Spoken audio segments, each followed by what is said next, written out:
சிவபெருமானே தன் கைப்பட எழுதிய ஒரு நூல்னா திருவாசகம்தான். திருவாசகம் அப்படிங்கிற ஒப்பற்ற நூலை நமக்கு அருளியவர் மாணிக்க வாசகர். நமச்சிவாய வாழ்க, நாதன் தாழ்வாழ்க, இமை பொழுதும் என் நெஞ்சில் நீங்காதான் தாழ்வாழ்க. திருவாசகத்தை படிக்க படிக்க உள்ளம் உருகும், உயிர் உருகும். அதனாலதான் திருவாசகத்திற்கு உருகாதார் ஒரு வாசகத்திற்கும் உருகார் அப்படின்னு சொன்னாங்க.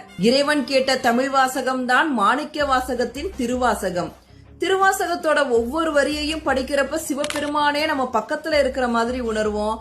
அந்த அளவுக்கு சிவபெருமான் மீது அன்பையும் காதலையும் பக்தியையும் ஊற்றி எழுதியிருக்காரு மாணிக்க வாசகர். 32 ஆண்டுகள் வரை மட்டுமே வாழ்ந்த மாணிக்க வாசகர் சிதம்பர நடராஜர் கோவில்ல மக்கள் அனைவரும் பார்க்கிற மாதிரி ஆனி மாதம் மகம் நட்சத்திர அன்னைக்கு சிவபெருமானோட இரண்டரை கலந்தாரு.